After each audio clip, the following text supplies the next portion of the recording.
Hello everyone. Hello. I'm so sorry for doing it. Hello everyone. This is Kai Sasaki. Today we're gonna watch more Blue Jay. This is about the trend that never exists no more. Even before I exist, there's a trend that no one really want to be exist no more. I mean, it just trend. Trend gonna go past by day, year by year. So let's let's watch him. Fashion is riddled with rules and laws that are seemingly nonsensical, but are often followed more rigorously than real ones. For example, you may see a man commit armed robbery, but heaven forbid he does it with a pair of Skechers on. 20 to life is not a problem, but We can like you Jordan, imagine how yeah. it would feel to be socially ridiculed? Most of it, most of I this. sure can't, not me. Gee willikers, that sounds terrible. Take the phrase sometimes I always cannot never. do that. I'm so sorry, No, this Blue isn't a Jay. game of smash or pass or a sorority. Oh wow, what is that?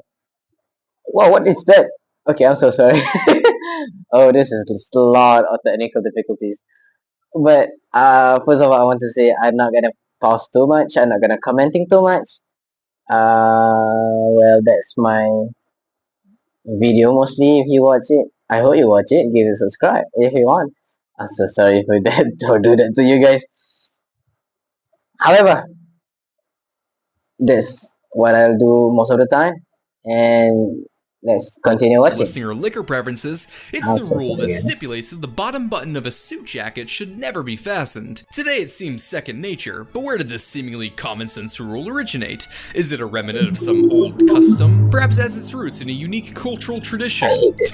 No, King Edward VII was just too chunky to fit that gut in, so everyone followed their king's half-dress style like good little peasants. Except for me. I leave the top button undone because I follow a different king and also, ew, British. But the jacket button rule is pretty mild and only the tip of the fashion trend iceberg. And oh boy, how deep and bizarre does this iceberg go. So today, we're gonna take a deep dive into some of the most absurd trends, styles, and fashion throughout history. Again. Yes, this is the second one actually. I know. The first one I cannot find.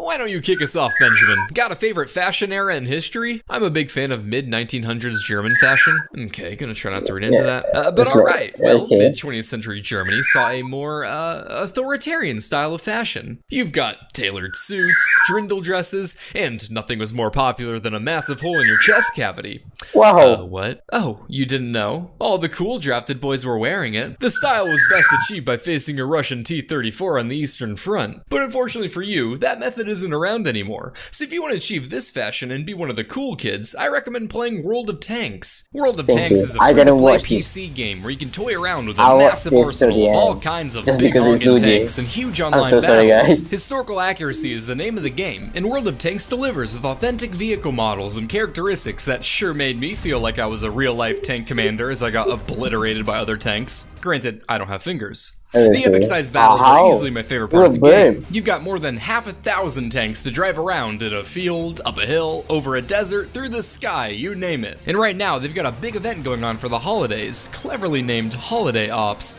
so it's the perfect time to sign up. Look, they even got Arnold Schwarzenegger and Mila Jovovich to do the trailer. Does that mean you might end up in an online match with them? Maybe. Probably not, but you can earn them as tank commanders in the game, which is arguably cooler. So download World of Tanks for free on PC using code TANKMANIA if you're a first-time player to get a bunch of credits, a bit of premium access, and some cool tanks to try out. Make sure to use the link in the description so they know I sent you. Thank you, World of Tanks, for sponsoring the video. I want a cool chest hole! You go get 'em, champ. Now, where were we? Ah, yes. It's Victorian London, and a contagion is spreading. Street by street, town by town, women can be seen struggling as they try to walk down the road, their stride impaired by an awkward limp, many supporting their weight on canes. But what is rather peculiar is that it seems only wealthier women are affected by this illness. And wait a minute, polio isn't a thing yet, and these hoes are smiling. So, as the British would say, what was all this then? Well, to understand this limp, let me introduce... Before anything, this is loud actually.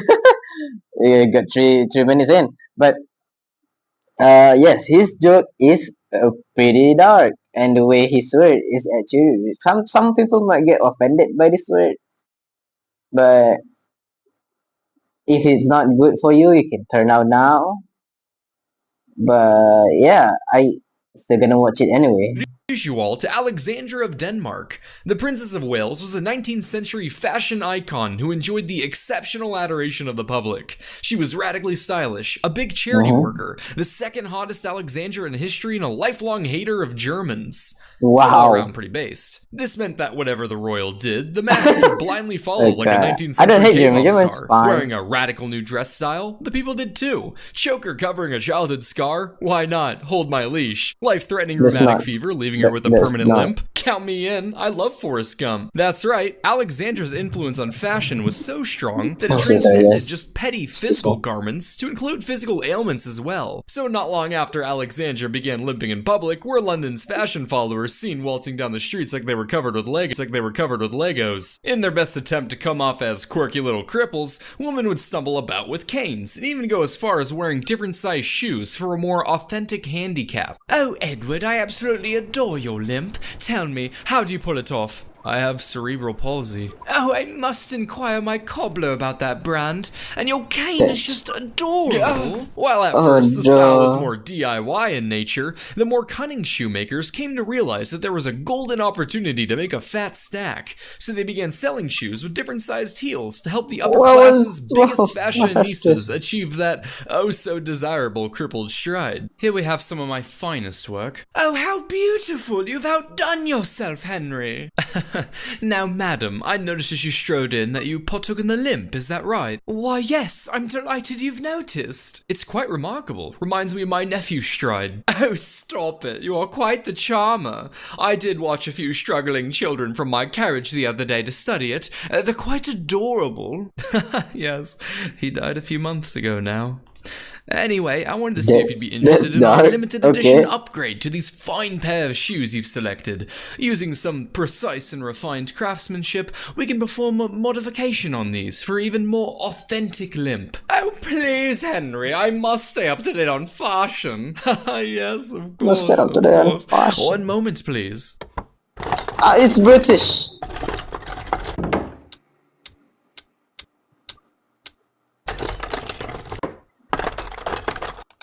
Okay.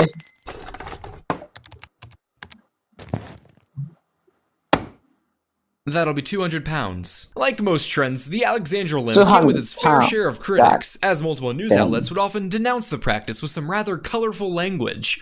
I don't know how exactly the aristocratic woman responded to the criticism, but I'm sure they had plenty of time to think about it as they staggered their way down to the printing press. Yeah, that's stanky late.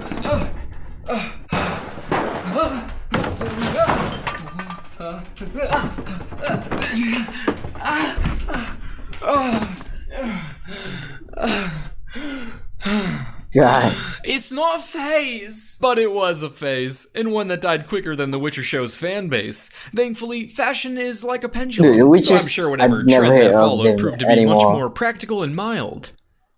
Ah, shit. Our next fashion stable takes place a few hundred years back in medieval Europe. You know what? I need an audience.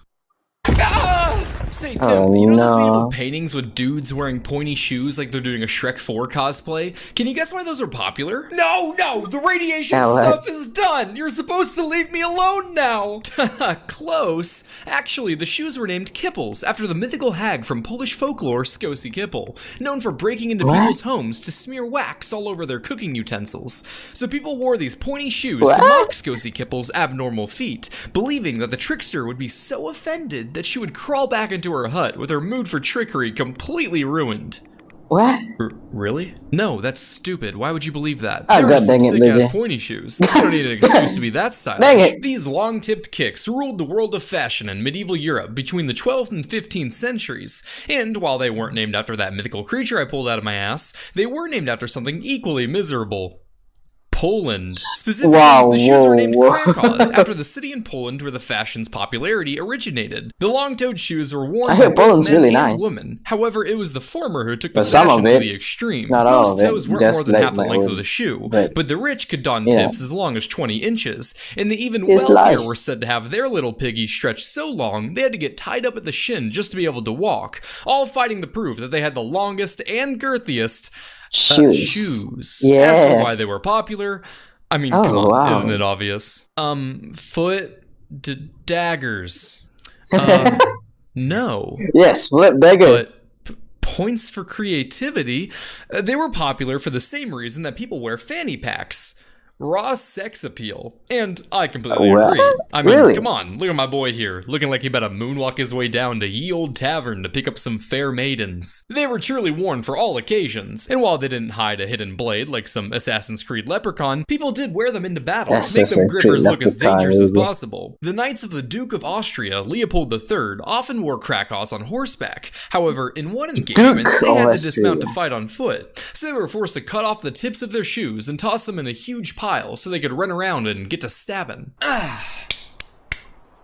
Alright, let's get a killing. Gary, you coming? Gary? Oh god. Some of you guys in VTuber community is this person right here. Krakos ultimately fell out of style in the 1480s. It's unfortunate that the style didn't last a few more centuries. I would have loved to see Cinderella with glass Krakos instead of slippers. No, that's not right. There we go. Today, you can still find Krakow-inspired boots called Winkle Pickers, which sounds like some Hulu knockoff version of the Peaky Blinders, so it checks out that they're from England. But over on the other side of the pond, these pointy kicks went by a much more refined name. Roach Stompers. While the origin behind the name might seem rather obvious, I prefer my headcanon. Those are some mighty fine boots, Pa. Why, thank you, son. They're about the only good thing to come out of that tea drinker country since the white flag. But I just can't wrap my head around this name of theirs. Winkle Pinkles, Whippersnappers, Fickle Pickles. Dag nabbits, I need to call them something different. But Finkelwinkles might not be for everyone, so if you're looking to crank that eccentric dial to the max, there's always Mexican pineapples are known to evoke a lot of emotion from people, from pure joy when asked who lives in one under the sea, to utter hatred when seen placed upon a cheesy grease wheel. So it shouldn't be too surprising to learn that, back in the day, these little prickle cones went for as much as $8,000 in today's money. The popularity of pineapples originates in 1493, when Italian explorer Christopher Columbus discovered the little tree fruit on the Caribbean island of Guadalupe. Welcome to our island. We are pleased to... Wow, such vivid colors. What zesty flavor. Oh, and a little bit of bite as well. What a majestic and dangerous muse you are. I can't believe I discovered this. I am the first human being in all of time to lay eyes upon this sour delight. I shall call it the Pina de Indies. Wow. Excuse me, but it's pronounced master. Everyone was crazy for these spiky delights. Though, given how far they had to travel to reach Europe, typically only nobility and monarchs were able to get their grubby little paws on them. Some of the wealthiest even built greenhouses to mimic the tropical conditions required to grow pineapples. King Charles II was so infatuated with the fruit that he went as far as to commission a literal painting showing his gardener on his knee, presenting it with one glorious prickly boy. Which might seem like a bit much to you and me, but keep in mind this was before Instagram made flexing as easy as taking a pic on top of a 4-story parking garage in the Midwest. So they had to go all out. But with how desired, how lavish, and how revered these exotic fruits were, it would be a shame to merely eat them. Then your pineapple would be gone. How would everyone know how cool you were with your luscious fruit all hidden away inside your stomach? So in the American colonies of the 1700s, pineapples were used primarily as decorations, and were only finally eaten once they started going bad. People put them in centerpieces, they were shown off at parties. Forget the baby, there's no room for that clingy leech when you're busy taking your pineapple out for a stroll. Can't afford one? No problem. You could rent one. Make everyone think you're rich enough to be a pineapple boy. They were even sometimes protected with their own security detail. John, hey, your party is awesome! Thanks, man, thanks. Hey, if you want to see something really cool, come with me. Check out this bad boy. Holy shit, is that a pineapple? Yeah, dude, an American model too. None of that import trash. God damn, how many spikes is she packing? Why? Can't touch the pineapple, Ted. Outside of throwing tea in harbors, a pineapple was the ultimate colonial flex. So whenever there was an opportunity for a pineapple, then a pineapple there will be. Got a teapot? Now it's a pineapple. Building a dome? Why not a tropical one? How about a pineapple helmet? They didn't have pineapple helmets. But I think that's a hilarious missed opportunity. Pineapples were also the universal symbol of hospitality. Put it on a sign and it meant guests are welcome. When the sign was gone, it meant to get the hell out. And when it was upside down, well, that means they're swingers. But that's a topic for another video. on a different website. Fast forward to No. 1900, and along comes young industrialist James Dole, who was looking to kickstart large-scale pineapple distribution with a plantation in Hawaii. It was a Dole. huge success, and for many decades, Dole. James supplied upwards of 75% James of the Dole. global pineapple supply. But for the world's upper How class, you pronounce this meant it, that not Dole? only were the Dole? middle class now able to get the spiky Dole. fruit, but by God, even the dreadful working class could too. So the esteemed status of the pineapple soon died off. Hello, they died off. Caroline. What do you think of this? Ah, yes, a pineapple. I just came from the market where Tom was buying a few. What? Tom the coal miner? The poor fellow? Well, Coal yes, miner. I suppose. Carrying a few pineapples just like yourself. James's company would go on to become the Dole What- Food Company, what which the is notable heck? today for being a large fruit producer and disappointing you with fruit snacks that aren't the Scooby-Doo ones. As for Dole Aw. himself, his efforts in the pineapple Why aren't business the would Scooby-Doo later one? earn him the nickname the Pineapple King. And to that I say, what better crown than a pineapple helmet? Weird fashion too. 9 out of 10 stars. Nah, that's stuff. Thank you, Boozy.